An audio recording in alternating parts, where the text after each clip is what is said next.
Bonjour tout le monde et bienvenue dans ce nouveau numéro de Trek in Storia. Bonjour Arcadie. Salut Cyril, on est de retour. Et oui, c'est la rentrée comme pour les étudiants. Exactement, Voilà. la rentrée pour nous aussi. On a bûché pendant les vacances, on a fait nos petits cahiers de vacances spécial SF. Et Exactement. on revient avec la saison 2 de The Orville. La saison 2 d'Orville, partie 1. Voilà. Partie 1, comme ça on peut vraiment prendre le temps de développer tous les sujets, les épisodes.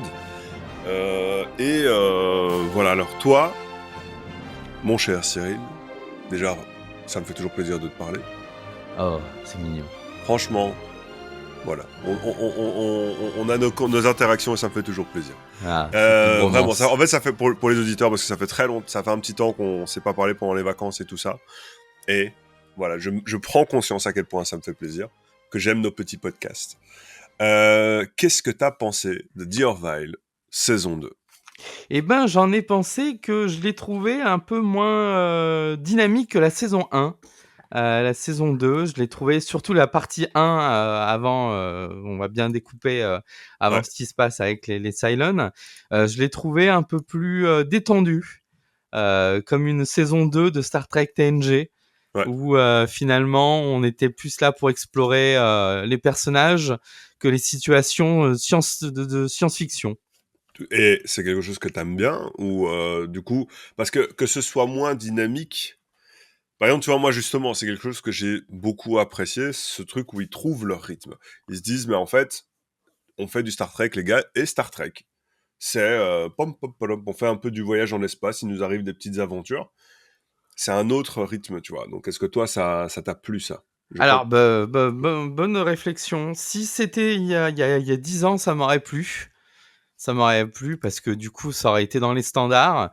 Là, avec ce que nous a sorti dernièrement Star Trek en termes de série, j'ai trouvé ça un petit peu pépère, un petit peu chausson, quoi. Alors, attention, encore un... C'est pas un contre-argument, mais c'est du questionnement. Je suis d'accord avec ce que tu dis. Sauf que, moi, ce que j'entends aussi, c'est que quand J.J. Abrams fait la KTL et fait tout péter, on dit c'est pas du Star Trek. Ouais. Parce que Star Trek, c'est quand même l'espace en pantoufle. Hein. Alors, il leur arrive des douilles, mais ça reste quand même l'espace en pantoufle. Hein. À mes yeux, ils sont pépères. Donc, en fait, ce rythme-là est un rythme de Star Trek. Et il y a plusieurs choses. C'est-à-dire que pour moi, c'est... dans ce cas-là, la KTL, c'est du Star Trek. C'est du Star Trek, hein, pour moi. Mais dans ce cas-là, c'est ce côté un peu plus nerveux, un peu plus grandiose. Un peu, comme par exemple, on a eu un haut pic très fort avec Discovery, qui était extrêmement intense, on va dire ça comme ça.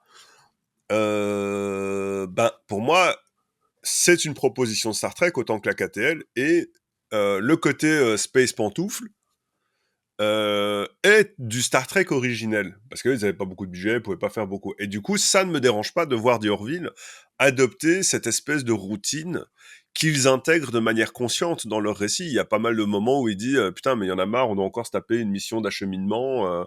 Nous, on est censé être là pour explorer. Pourquoi c'est nous qu'on doit toujours aller faire le Uber, quoi, tu vois, ou le... Et c'est intégré. Donc, et en plus, pour terminer avec ça, je trouve que dans le cadre de séries actuelles, dans le cadre des... Bon, The Orville a quand même, je crois, beaucoup plus d'années que 2. Mais avec des House of the Dragon, avec des Ring of Power, avec d'autres séries qui sont très nerveuses, très ambitieuses, tout ça, avoir ce petit space pantouflard, je trouve ça très agréable, en fait. Et puis, on reste dans l'humour de Seth MacFarlane, hein, le premier épisode où Bortus doit aller uriner. Mmh. Voilà, c'est ça. Ils doivent le ramener sur Moclane pour qu'il aille faire son pipi annuel. Exactement. Je trouve ça à la fois drôle et en mode non mais sérieux les gars, vous aviez pas une autre idée quoi. Et Tu vois et en même temps, ce que j'aime avec ça, c'est que ce genre d'humour, c'est un humour qui, pour ma part, ne me fait pas vraiment rire.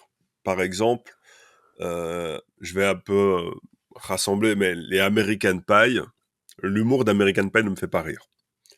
J'aime bien Stifler, j'aime Pose Caca, mais j'aime pas l'humour, le coup de la scène de la praline dans le 3, plus jamais. le gobelet de bière au début du 1, jamais. C'est un peu ce même genre d'humour. Mais dans l'univers de d'Orville, pour moi, il y a comme c'est pas juste une blague pipi. Donc on va un peu situer pour les épisodes, Oui, pour les auditeurs. Donc en fait, dans le premier épisode, Bortus il explique que les Moclane ont une spécificité, c'est qu'ils urinent une fois par an. Et comme ils font ça, c'est une espèce de rituel assez important dans leur vie. Et tu dois le faire en compagnie des gens que tu aimes. Et donc Bortus témoigne, demande à l'équipage de l'accompagner dans cette espèce de rituel.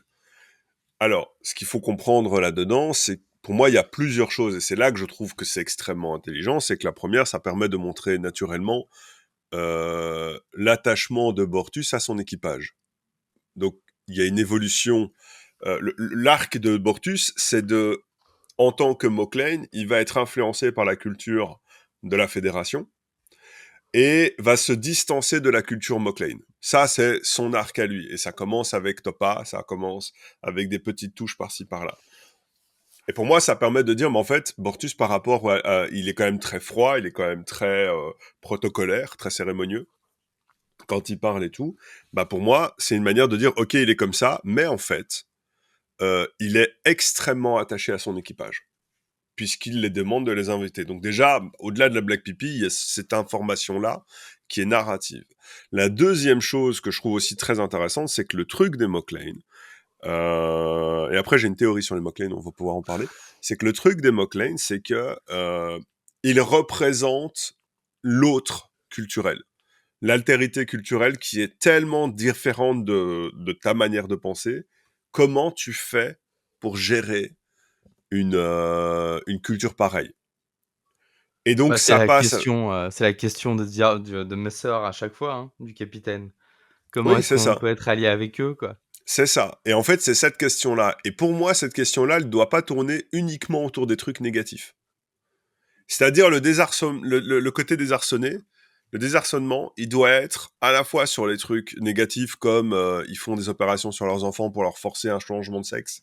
Ils Voilà. font tout plein de trucs comme ça. Il y a cet épisode magnifique avec le le Moclane qui est hétérosexuel, Oui, qui est superbe, et avec tout ce que ça implique dans sa société.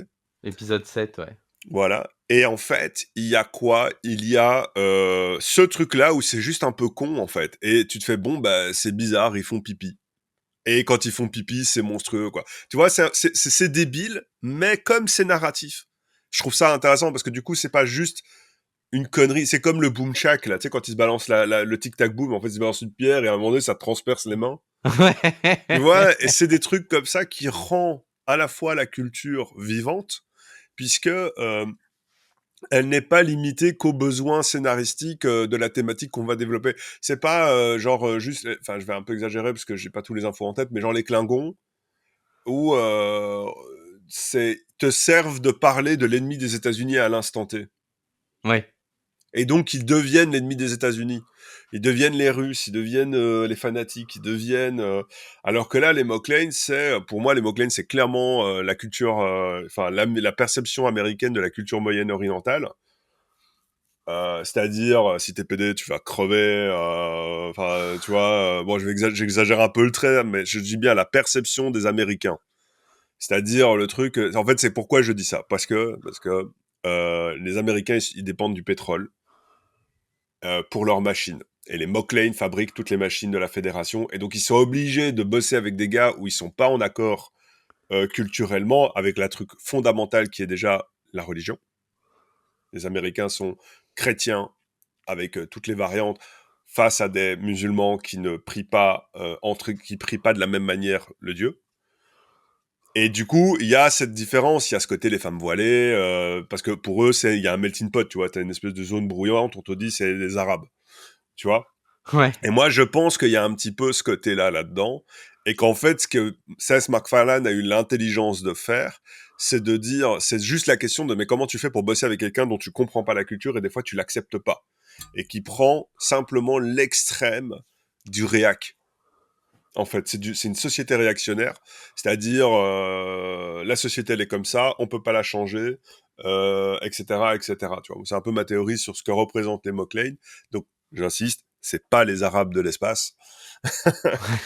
Ce que je veux juste dire, c'est qu'à mon avis, il y a une interprétation, surtout le fait qu'ils sont obligés, ils dépendent d'eux pour les armes, le fait que les puits de pétrole, c'est chez les Émirats qu'il y a ça. Tu vois, ils dépendent de moi. C'est un peu la théorie que j'ai à propos des Moclane. Ouais, qui est pas con, qui se tient totalement. Et qu'en fait, ça permet de créer les bases de, ok, on est obligé de bosser avec eux, on les comprend pas. Et après, lui, il va rajouter des couches. Mais l'épisode 7, donc, il parle du Moclane qui est hétérosexuel et que dans son pays, t'es condamné à mort. C'est quelque chose que j'imagine bien qu'un Américain va imaginer de ces pays là-bas. Des Ouais, pays... Et à nouveau, je suis très vague dans ces pays là-bas parce que je parle comme un Américain. C'est parce que tu leur dis pointe un peu Paris sur la carte, ils te pointent le Texas, tu vois. ouais, Tu vois, donc c'est avec leur conscience leur géographique conception et du monde, leur quoi. conception politique voilà. Du coup, c'est pour ça que à nouveau, c'est là que, à mon yeux, D'Orville te montre le génie de son écriture, supervisé par Seth MacFarlane. C'est qu'en fait, avec un truc à la con comme ça, d'un mec qui doit aller pisser, je viens de parler pendant 10 minutes, Ouais, ouais, ouais. de ce que ça représente et de ce que ça raconte narrativement. Et ça, c'est extrêmement fort. Bah, ça nous permet d'enchaîner avec l'épisode 2, où l'épisode Exactement. 2 reprend un concept, de Star Trek, à savoir le holodeck. Donc, Mhm. là où on peut vivre des aventures, en 3D, holographique. Ce qu'on commence nous à vivre, nous, de nos jours, tout doucement, Tout à avec fait. l'arrivée de l'Oculus Rift, tout ça. Et ça part sur la pornographie, la dépendance à la pornographie dans le holodeck. Chose que Ouais, Star Trek avait, évoquait des fois de façon grivoise, notamment dans DS9. Mais c'est là, vrai. on est, ouais, dans DS9, il y a il y a des holoromans sexuels proposés par Quark. Là, on est dans les conséquences aussi de, comment on appelle ça, de l'addiction à la pornographie sur une famille, à savoir la famille de Bortus, quoi.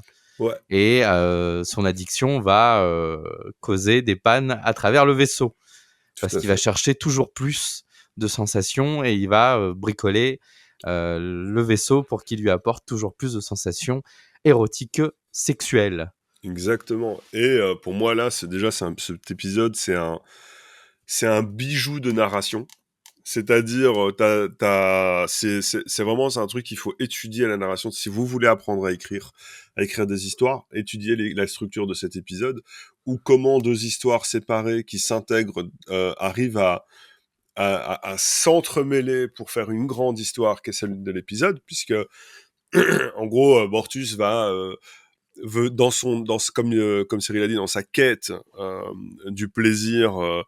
Demande un sous-programme à un gars, et en fait c'est un programme infecté qui va foutre la merde dans les programmes du vaisseau, qui fait qu'ils vont pas pouvoir aider les personnes qu'ils doivent aider. Et, et l'autre chose aussi, c'est que ça s'intègre dans une trame qui est placée depuis l'épisode 2 de la saison 1. Puisqu'en fait la raison de la dépendance de Bortus, c'est qu'il en veut à Claydon pour Topa. C'est ça le truc, c'est qu'en fait, il s'éloigne de Claydon parce que il lui en veut de pas s'être battu pour Topa, et que lui, il s'en va lui-même de pas s'être battu assez pour son enfant. Et ça met déjà en place les graines de ce qui va se ramener, notamment avec la saison 7, et encore plus loin à la fin de la saison 2, à l'épisode 7, puis fin de la saison 2, puis on rentre dans la saison 3. Donc ce qui, une fois de plus, est Euh, pour moi, j'ai adoré cet épisode parce que non seulement c'est extrêmement drôle, moi, j'adore aller voir toutes les simulations de Bortus en mode Moclane, avec le gros sexe donjon, et c'est leur manière de parler, quoi.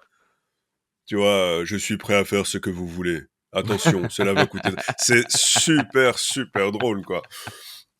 Et en même temps, t'as ta petite histoire des merveilles de l'espace, avec cette planète qui est en train de s'évaporer. Ils découvrent qu'il y a du fuel. En fait, il y a des gens qui sont cachés sous la terre. Il faut aller les sauver. Comment on fait? On Il peut y a pas cette tous les espèce... sauver. On peut pas tous les sauver, donc t'as cette thématique morale. Enfin, une fois de plus, c'est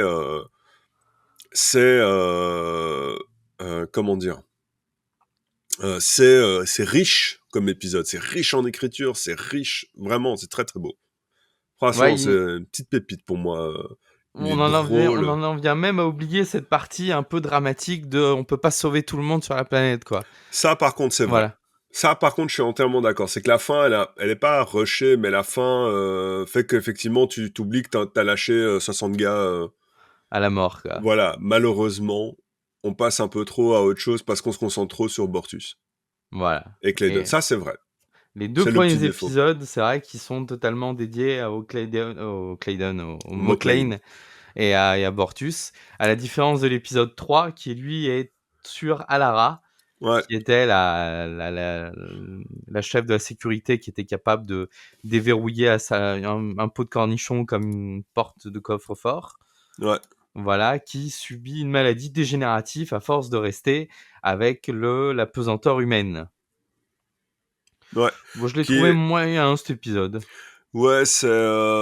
Alors, tu sens clairement l'actrice peut pas rester, faut quand même lui offrir une belle porte de sortie.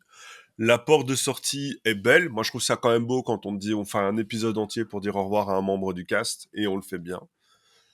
Mais effectivement, l'épisode en lui-même, moi, ça m'a fait... La première fois que je l'ai vu, j'ai fait « Ah ouais, vas-y, ah non, faut quand même qu'elle revienne. » Et puis en plus, moi, directement, je comprenais pas les gars, quoi. Je comprenais pas les problèmes. Je disais « Mais vous avez jamais regardé Dragon Ball Z?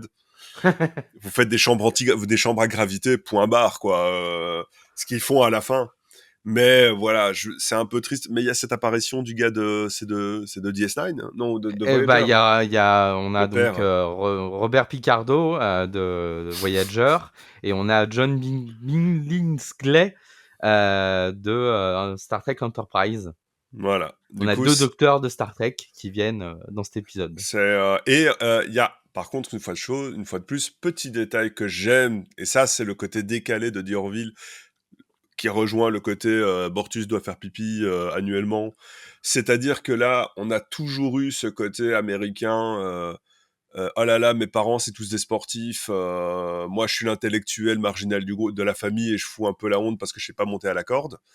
Bah là, c'est l'inverse. Elle vient d'une planète extrêmement douée et elle est considérée comme une attardée parce qu'elle n'a pas, enfin une attardée, Ouais, comme comme un différente de poids, des autres, voilà. parce que c'est une Bah, sportive, quoi. parce que elle n'a pas ses prétentions, même elle n'a juste pas ses prétentions intellectuelles.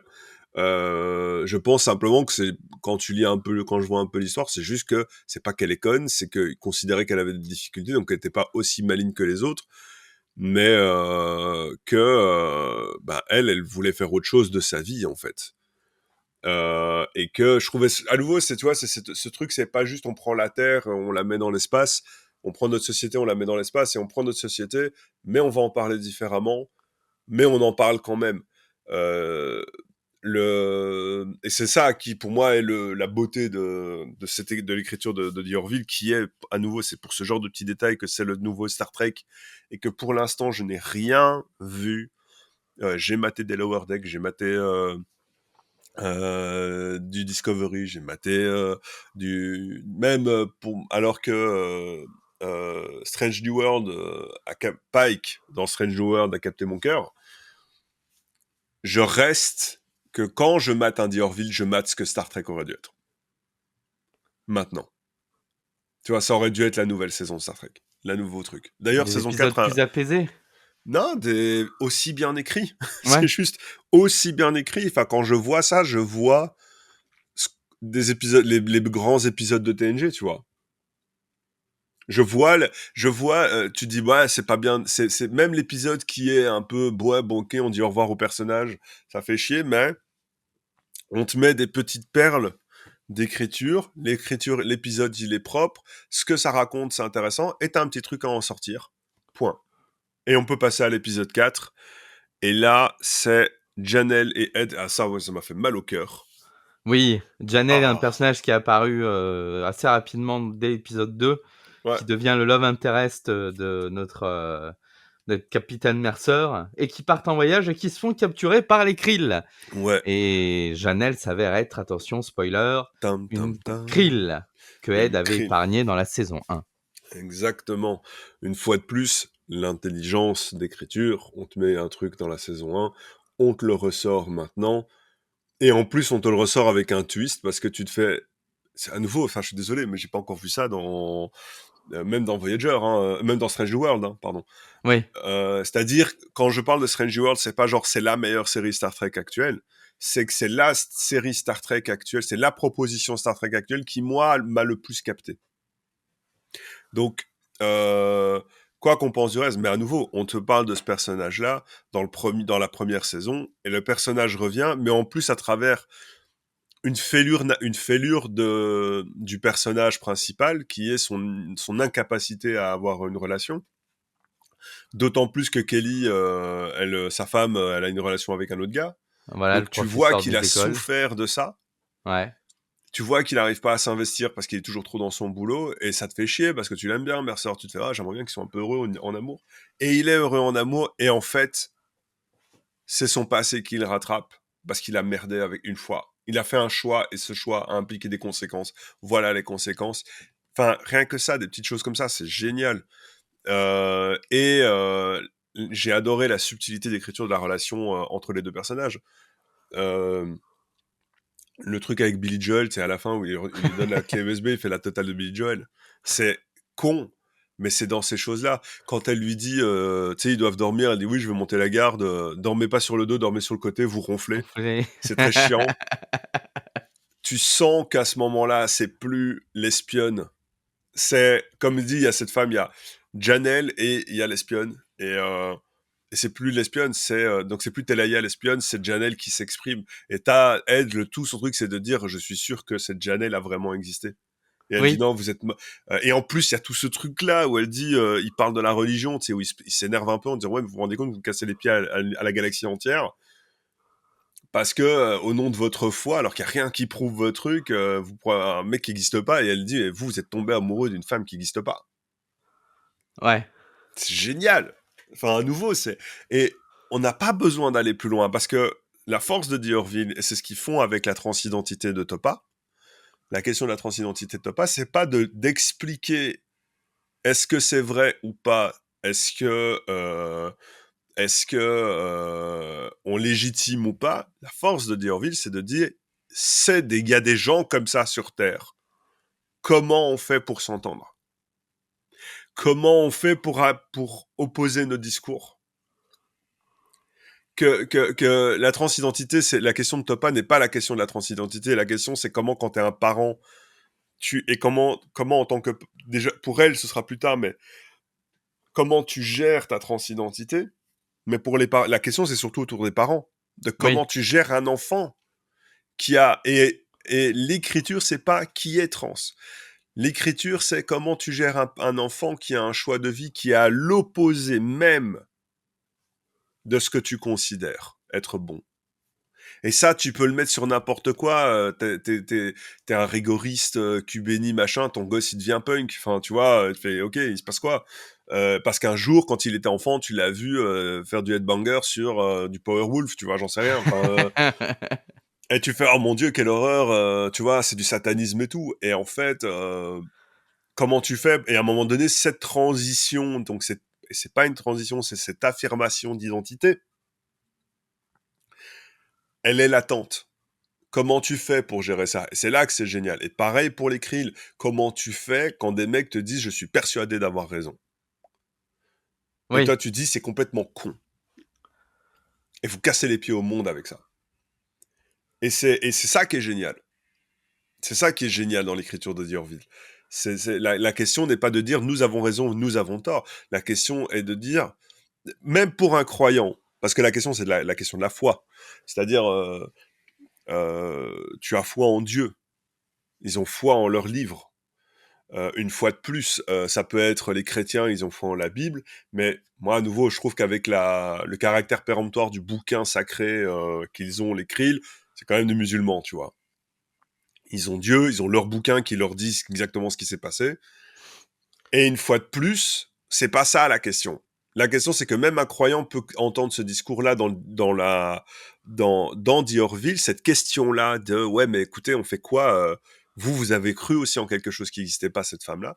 Pourquoi? Parce que comme on est dans de la SF, ça ne touche pas à la foi de celui qui regarde. Le oui, c'est musulman, pas agressif. Voilà, le musulman ne voit pas quand il regarde les Krill, et quand moi je regarde les Krill, je ne vois pas des musulmans de l'espace. Voilà. Je dis juste que comme ils ont un bouquin et que ce qui est marqué dedans, c'est tel quel, on pourrait dire la même chose avec les Juifs et la Torah, qui les définit comme peuple élu. Tu vois, Ouais, oui, ou des chrétiens intégristes, comme tu disais, quoi. des chrétiens ouais, la seule différence, c'est que dans la chrétienté, ils acceptent que la Bible, c'est à un moment donné des mecs qui se sont dit, on rassemble les textes. Oui. Ces textes sont vrais, mais ils savent qu'il y a des évangiles apocryphes. Tu vois, donc c'est alors que par exemple pour le Coran, c'est la parole de Dieu couchée sur papier. Aux Ouais, yeux c'est le texte révélé, quoi. Voilà, et cette différence-là est très importante. Et c'est un peu comme ça que je vois le texte la manière dont le texte d'écrit est Oui. présenté. Et une fois de plus, c'est pas pour questionner l'islam, c'est pour questionner le caractère péremptoire des Krill. C'est un truc narratif pour dire, ouais, mais ok, ils pensent ça, il n'y a pas moyen de changer, tu vois. Comment Bah, on fait pour gérer des gars comme ça? pour résumer ce que tu dis, c'est ce que Ouais, dit, Mercer à la CRIL. Il lui dit: «De toute façon, dans l'évolution d'un peuple, quand il commence à découvrir qu'il est pas seul dans l'espace, ça me remet en cause le Ex- fondement de tout ce qu'il a connu ou tout ce c'est qu'il a pu exactement. écrire ou tout ce en quoi il a pu croire». Donc soit il fait la guerre à tout ce qui existe, soit il vit en paix avec, tout ce qui existe, quoi. Il y a que 2 solutions. C'est ça. Et enfin voilà, et ça toujours, au détour d'une petite phrase, Diorville te capte. Et c'est ça que j'adore. Et t'as ta petite aventure, ah là là, ils sont sur la planète, ils essaient d'envoyer un truc, mais il y a des méchants qui les poursuivent. Tu vois, et c'est cool. Et à nouveau, pour de la série télé, putain, mais c'est quali, quoi. Je veux dire, on fait pas beaucoup, on a du budget, on a un certain budget qui donne une ligne de fond visuelle et ben genre le bouclier anti-gravitationnel autour du vaisseau quand ils sont sur la planète pas des Jelaya, Des tchakals. des Chakals, de Alara, là, la planète d'Alara. Ah non, oui. Ben, c'est juste un décor en carton et puis on te fait un petit filtre en 3D là qui te Oui. fait et voilà, et toi tu te fais ok, bouclier. Point. Il n'y a pas besoin de. Tu sais, c'est comme Doctor Who, tu vois, en mieux, mais en plus de budget. C'est-à-dire, t'as un bâton avec une lampe de poche, il l'allume, il te fait oui, tournevis sonique. Attends, Voilà. regarde, hop, je l'ai réparé. Tu fais, bah, d'accord, le scénario m'a dit qu'il avait réparé. Tu vois. C'est moins compliqué. Non, mais Exactement. j'ai Et trouvé c'est que cet propre. épisode était pas mal là-dessus, là, Ouais. sur ce que tu dis, sur le message, de la foi dans l'espace. Comment est-ce C'est que ça. la foi, peut exister ou ne pas exister face à la vérité scientifique de l'espace, quoi? C'est ça. Et à nouveau, et je suis désolé, hein, mais c'est pour ça que je dis D'Urville best saison, best série. C'est que que fait D'Urville en plus à ce moment-là? C'est que cette question-là, il te dit cette question-là, elle est beaucoup trop vaste, on peut pas la régler en un épisode. Et donc cette question-là, elle est distillée depuis la première saison. Quand on croise les Krill, c'est la question des Krill. C'est cette question qu'avec les Krill. Et donc on va poser cette question-là, puis on va poser la question de mais ok, on va parler concrètement de l'athée à le rationnel le rationnel cartésien face tu vois, et donc on va évoquer cette question là dans la grande thématique de la confrontation entre deux cultures opposées, et c'est pour ça que c'est très grand, c'est très bien écrit, parce que on ne dit pas en 40 minutes c'est bon, on a réglé la question de la foi, tu vois. Ouais, C'est petite touche par petite touche, on revient, et c'est du bonbon, quoi. Bref, épisode 5. 5, ouais, il Allez, était Lorville. sympatoche, Ouais, mais c'était un peu, l'épisode au-delà du réel de la semaine, quoi. c'est ça. Lorville établit un premier contact avec un peuple pré-distorsion qui trie les gens avec l'astrologie. Oui, Et il c'est tout. s'avère que Kelly est du mauvais signe, comme Bortus, Mais ils ne puisqu'on feront est le pas même de mois. fête commune. Ils font pas de fête commune d'anniversaire. Et il se retrouve emprisonné dans un camp de concentration de toutes ces personnes qui sont nées sous le mauvais signe astrologique. Ouais. Et une fois de plus, à nouveau, hein, c'est pas genre j'entends qu'il y a des gens qui peuvent pas aimer, hein, mais une fois de plus, moi je suis désolé, mais l'épisode c'est pas un banger, mais l'épisode il est quali, Oui, et c'est tout. Et t'as pas besoin d'avoir un truc qui va te ressonder les tréfonds de ton âme chaque semaine. Là, t'as un épisode, petite aventure dans l'espace. Oh là là, une planète qui sont tout construits. C'est du Star Trek, hein. Oh là là, c'est imaginer les cow-boys mais que ça avait monté, qui avait continué à partir de l'époque des cow-boys, mais Firefly, c'est toi. Enfin, tu vois, un genre de conneries comme ça. En fait, là, t'as ça. Imaginez une société qui se serait basée sur le signe astrologique, point, petite aventure, comment on fait pour se débrouiller. Et la question thématique, elle est intéressante, c'est comment tu fais, même s'ils entourloupent de ouf, hein, parce qu'ils n'ont pas de solution applicable dans la vraie vie, mais le côté, comment tu fais pour régler un truc, t'as pas le droit de... Tu pourrais venir défoncer tout avec un tapis de bombe, et tu vas récupérer Tes tes deux deux gars gars, ouais. emprisonnés, ils Tu peuvent rien respectes la faire, directive première, quoi. mais t'es Tu obligé de respecter n'interfères la pas. directive première. Et en plus, et en plus, à nouveau, je suis désolé, mais quand tu en parles comme ça, qu'est-ce qu'ils font dans cet épisode-là? Ils font un épisode de ce que t'as toujours voulu voir, l'épisode d'un premier contact. Oui. C'est tout. C'est ah putain, on va enfin être un premier contact et tu partages cette excitation, toi aussi. Et tu sais quand il dit ouais viens on va inventer des noms. De toute façon ils nous connaissent pas. Ah, moi je vais m'appeler machin. Je trouve que mon nom il pue la merde. Je vais m'appeler Jack machin. Et toi tu seras tout ça. Non non en fait ils vont nous griller. Bonjour je m'appelle Ed Mercer. Enfin tu vois des petits machins comme ça. C'est génial et c'est génial parce que c'est propre. C'est pas génial parce que l'idée est géniale. C'est génial parce que même avec un épisode à la con où tu le laisses passer, tu te fais bah j'ai passé un bon moment. Eh ben, t'as passé un moment de qualité. Et ça, c'est fort. Et puis après, là, on a l'une des meilleures choses et l'une des pires choses de la série. L'épisode 6. C'est Bortus avec quoi une le... moustache. Ah bah. Là, ça, c'est la meilleure chose qui arrive. Ce truc de... Oh, tu reviens dans l'impulsion première de Diorville. Voilà, les petites blagues. Pas les petites blagues. Enfin, oui, les petites blagues. Mais qu'est-ce que j'avais dit avec D'Urville? D'Urville n'est pas une parodie de Star Trek. D'Urville, c'est Star Trek, mais avec des gens normaux. Oui. Et les gens normaux, t'as toujours un mec qui te fait putain, de la moustache, ça tirait bien. Et puis du coup, le gars, il fait ok, je vais essayer la moustache. Et c'est tout. Et c'est une histoire comme ça. Et là, c'est Bortus, donc ça rend la chose encore plus drôle. Où déjà, il est obligé de faire un bazar. Il doit aller chez le Oui, médecin pour avoir... génétique. Génétique, c'est super pour avoir une moustache. Tu vois qu'il la kiffe. Enfin, des petits trucs comme ça. Et puis, il y a la chose c'est pas que j'aime le moins, mais avec laquelle j'ai des Oui, un peu difficultés. ventre mou. Non, c'est ce que ça représente, c'est la relation qui commence entre Isaac Entre... et Claire. Moi, je trouvais que c'était un peu le ventre mou de la saison. Hein. Ouais, ben c'est parce que je pense que c'est le truc le moins bien écrit. Ouais. C'est compliqué, c'est un bloc à part entière. En gros, j'ai des difficultés avec le personnage de Claire, mais le problème, il vient pas de D'Urville, le problème, il vient de Star Trek. C'est-à-dire que dans C'est-à-dire. Star Trek, ils sont tous extrêmement compétents dans leur domaine. Ouais. Ce qui fait que tout ce qui touche le médical, et notamment la psychologie, elle est compétente. Si par exemple Claire va dire, de son avis de médecin, cet homme est en dépression, le scénario doit dire cet homme est en dépression. Elle a raison. Elle a scénaristiquement raison. Tu vois ce que je veux dire? Elle pourrait Ouais. avoir tort s'il y avait un psy sur la passerelle qui disait non, c'est mon métier, je te dis qu'elle a tort. Ou si le gars dit mais en fait je suis pas en dépression. Tu vois ce que je veux dire? Et là, le problème qu'il y a, c'est que pour moi, elle projette énormément sur Isaac, mais là, c'est ma définition de la thématique. Donc, elle va commencer à sortir avec Isaac, elle va commencer à s'intéresser à lui. Isaac est une machine. Point. À un moment donné, et je te donne un exemple avec ça, c'est dans l'épisode plus tard où Isaac s'éteint. Oui. La meuf, elle fait j'ai ausculté, j'ai fait tous les paramétrages, machin et tout. Il n'a rien, et t'as juste envie de dire, mais c'est pas à toi de le faire en fait. T'es pas ingénieur, ouais. Ben oui, regarde, on a même apporté l'ingénieur parce que c'est vraiment lui. Et elle fait non, c'est mon patient, c'est un organisme vivant, machin. Et tu fais, et donc c'est toi qui ausculte le cerveau des autres pour leur dire ce qui va pas parce que t'as fait la thérapie de couple avec Claydon et Bortus. Hein. Tu vois, et c'est ce genre de réflexion que tu sors. T'es pas capable de faire la distinction entre tu es médecin, tu n'es pas ingénieur.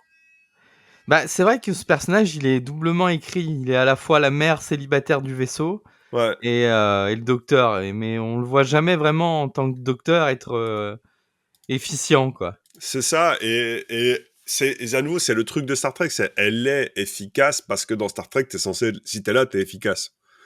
Tu vois, c'est comme je sais plus le Black là, qui devient chef des ingénieurs, qui devient la Forge. Ouais, j'ai oublié Bah, son nom.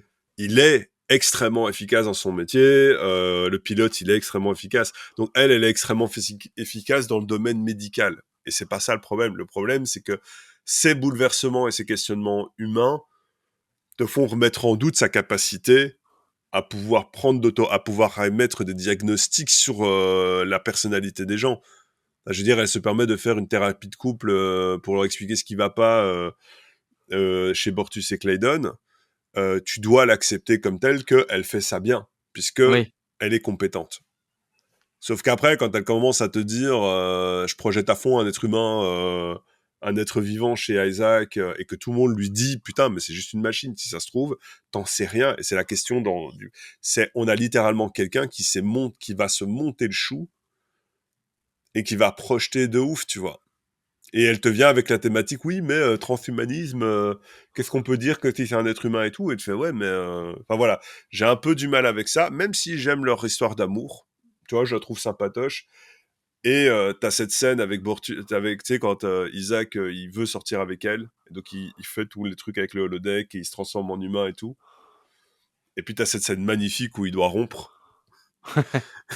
Il est en slip, Marcel, avec la bière. Et il fait, quoi, c'est pas fini, t'as pas fini de bouffer.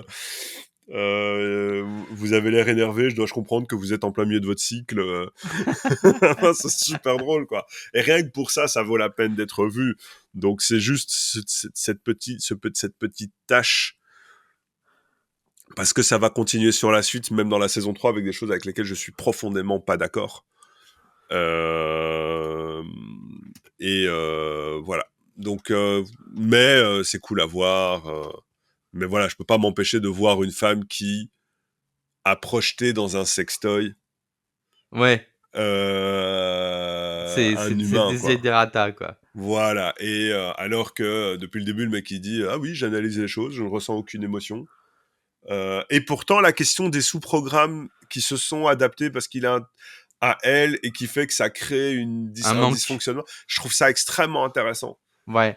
Parce qu'il dit, voilà, moi j'ai mon protocole, je dois arrêter de la voix, mais j'ai plein de sous-protocoles. Et ça, c'est génial. Tu vois. Donc ça, c'est vraiment très intéressant. Parce que j'aime cette thématique que Isaac, est-ce que à force il devient humain, tu vois. Bah, c'est Est-ce qu'il l'est? l'antidata. Oui, C'est l'antidata. Il cherche pas à être humain. Il observe les humains et il cherche pas à être humain et il est contaminé par leurs bêtises, exactement. Par petit à le... petit, quoi. Exactement. Et je trouve ça fort. Je trouve ça à nouveau, la thématique est belle. C'est juste que le personnage du médecin fait que j'ai un peu de difficulté. Et alors, par contre, je suis désolé, hein, mais l'acteur qui fait Isaac, qu'est-ce qu'il est beau. Alors Durandal m'a dit, sous un certain angle, je suis d'accord. Mais quand il apparaît, j'ai fait, ouais, putain, quand même, le mec, Il est classe. il est envoûtant. Il a quelque Ouais. chose d'envoûtant, moi, je trouve. Enfin, voilà, quoi. Qu'est-ce qu'il y a d'autre après Après, d'un on a, épisode l'épisode 7? 7 avec, Lockhart, l'ancien Oh, petit ami de Bortus, qui est hétérosexuel et qui, magistral. essaye de se cacher, via un meurtre, Ouais. en simulant son propre meurtre. Alors je vous C'est- spoil un peu, mais épisode très intéressant encore une fois entre, oh, les McLean. ouais. Et qui rajoute la pierre, ah, mais on commence à en avoir ras le cul des McLean. Enfin, c'est à nouveau, c'est magistral ce que ça et tu vois ce que tu expliques là, c'est intéressant. Tu dis ouais, tu spoil un peu le twist. Oui, On s'en fout. Même si vous êtes spoilé, vous pouvez regarder l'épisode parce ouais. que l'intérêt de l'épisode n'est pas dans la résolution de ce mystère. L'intérêt de l'épisode est dans ce que ça va dévoiler dans la thématique, et ça, c'est magnifique. Vous pouvez aller le voir et vous allez apprendre. Enfin, c'est un épisode extrêmement poignant. une fois de plus, j'en parlais à un ami, C'est un épisode sur un coming out, quoi. c'est un épisode de coming out sur un hétérosexuel. Là, alors, moi, j'ai toujours dit, la force des McLean, c'est que chez les Américains et les Afro-Américains, t'as pas le droit d'être pédé. C'est un peu une espèce de tabou. C'est tous des straight men, machin et tout ça. Donc des noirs gays, c'est jusqu'à très récemment, c'est un peu chaud, quoi. Et la force des McLean, c'est que comme c'est une race unisexe, naturellement, en fait, tu vois et interprété par des noirs, donc naturellement, tu vois des couples d'hommes noirs. Mais ils sont pas homosexuels. Parce que pour être homosexuel, il faut qu'il y ait les Les deux deux sexes. genres, les deux sexes. Même si c'est un peu plus compliqué que ça dans la culture moquette. Mais donc de base, en fait, tu vois naturellement un couple gay que tu peux accepter comme n'en étant pas un. Et parce que science-fictionnellement parlant, ils ne le sont pas. Tu vois. Ouais. Et le côté dramatique du coming out et de la violence en fait, la société veut pas de toi. Donc, dans une société hétéronormée, on veut pas des PD, et on va même pousser le vice jusqu'au bout, prison, mise à mort, machin et tout ça. Avec la violence de devoir le cacher, parce que au-delà de ça, c'est la violence de devoir le cacher. Bah, comme c'est une société homo-normée, tu vois, Ouais. là, c'est l'hétérosexualité Qui est qui l'anomalie. est qui devient anomalie. Et donc pour une société hétéronormée, tu te vois toi devenir une anomalie. Oui. Enfin, tu vois à quel point c'est génial, quoi. C'est toi qui deviens une anomalie et tu fais, mais merde. Et en plus, c'est vrai qu'elle est vachement mignonne, la nouvelle chef de la sécurité. Elle était dans Gossip Girl. C'était la plus jolie, patati patata. Mais moi, j'ai pas envie parce que j'ai envie de me taper des meufs de l'espace, d'être une anomalie. Et là, tu partages pleinement, à mes yeux, ton empathie envers ce gars-là par le twist de la science-fiction. C'est ça qui est beau. Tu vois, c'est ça que je trouve magnifique. Puis Parce qu'il la tragédie de l'épisode, quoi. c'est ça, et c'est une tragédie qui est indiscutable. Parce qu'à la fin, tu peux pas te faire, c'est normal, c'est un PD. Ouais, voilà. C'est ça le truc. Je peux faire un parallèle avec Hermione Granger, parce que ça, j'en parlais souvent. À l'époque, les gens avaient fait Hermione Granger, pour une pièce de théâtre, a été interprétée par une actrice noire, ça a fait tout un tollé. Et notamment, elle interprétait une actrice noire. Pourquoi? Parce qu'Hermione Granger est ce qu'on appelle une sang de bourbe. Donc, dans Harry Potter, elle est née de parents moldus. Et il se trouve que les mecs qui ont un sang pur, eh ben, ils prennent ça comme de mauvais. Et comme bah, elle est rejetée, donc c'est du racisme, c'est comme du racisme, bah, en fait, si t'en fais une noire, vous avez vu, c'est comme les noirs, tu vois. Et moi, je trouve que c'est un choix artistique qui est tu passes à côté de quelque chose parce qu'en fait Hermione Granger, la société elle est anglaise. Anglais, la majorité c'est des blancs, c'est-à-dire la majorité qui va définir les normes sociétales vont être blanches. Donc tu dois pas faire un noir qui se fait rejeter parce qu'il a un sang de bourbe, parce que comme ça les blancs ils vont faire bah c'est normal, et en plus c'est un noir. Faut faire un blanc, comme ça quand t'es dedans tu te fais moi, parce que Hermione est le personnage dans lequel tu vas te projeter, parce que si un jour tu reçois ta lettre de Poudlard, c'est toi le sang de bourbe, Oui. puisque tes parents sont pas des sorciers.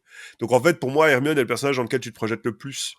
Même si elle est hyper intelligente, c'est si toi t'arrives à Poudlard, c'est toi qui pourrais te faire traiter de sang de bourbe par les sangs purs.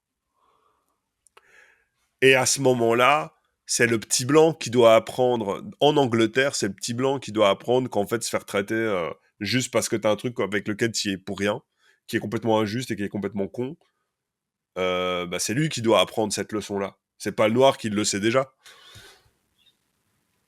Je sais pas si tu vois Ouais, je comprends ce que tu veux dire, ouais, ouais. cet épisode, il est magnifique, il est super bien écrit. Il représente tout ce que la SF peut avoir de puissant à raconter. Une fois de plus, moi je peux le dire, hein, de témoignages, j'ai vu des amis à moi qui ont religieusement, naturellement des problèmes avec l'existence des homosexuels. Ils vont pas aller leur casser la gueule, ils vont pas aller les harceler, mais ils ont des problèmes avec leur existence, qui apprécient les McLean. Ouais. Parce que c'est cette merveilleuse narration qu'est la science-fiction permet De de transposer dedans, ouais. transposer, et tu te dis, je suis pas en train de regarder des humains, je suis en train de regarder une race unisexe. Et donc, je suis en train de regarder un couple qui a des enfants, un couple qui vit des choses difficiles, et en même temps, ça permet de voir des hommes noirs homosexuels à l'écran. Et en plus, ils sont un peu ronds, donc tu sais, les mots-clés, ils sont caisses, quoi. Oui. Donc c'est pas C'est pas les l'homosexuel ultra beau gosse, ouais, c'est pas ultra Damon de normé. Vampire Diaries avec le Voilà. six-pack et les machins, tu vois, c'est pas ça. T'as des petits gros, c'est des humains, enfin, et en plus, ils sont noirs et ils vivent leur truc. Et c'est magnifique. Moi, je sais que ça fait partie d'amis à moi aussi qui sont gays, qui sont là et qui font... Tu regardes un couple, en fait. Tu regardes une vie. Et moi, j'adore regarder la vie de Bortus. J'adore quand il se fait pousser la moustache et que t'as Claydon qui aime pas ça. Et que t'as son fils, t'as Topa qui lui fait « Moi, j'aime beaucoup papa, je trouve que ça te va bien. » Et là, il regarde un petit jeu de regard à son mari pour lui faire « Ah, t'as vu ?» C'est ça qui est magnifique, qui doit faire une thérapie de couple. Enfin non, voilà, c'est superbe. À nouveau, D'Orville, ce que Star Trek aurait dû être, c'est pour tous ces détails-là que Star Trek aurait dû être. Et on a quand même, je crois, une bonne quarantaine de minutes d'émission. Oui, ouais. On va s'arrêter là. Ouais. On fait la suite, prochaine émission. On fait la fin de la série, la saison.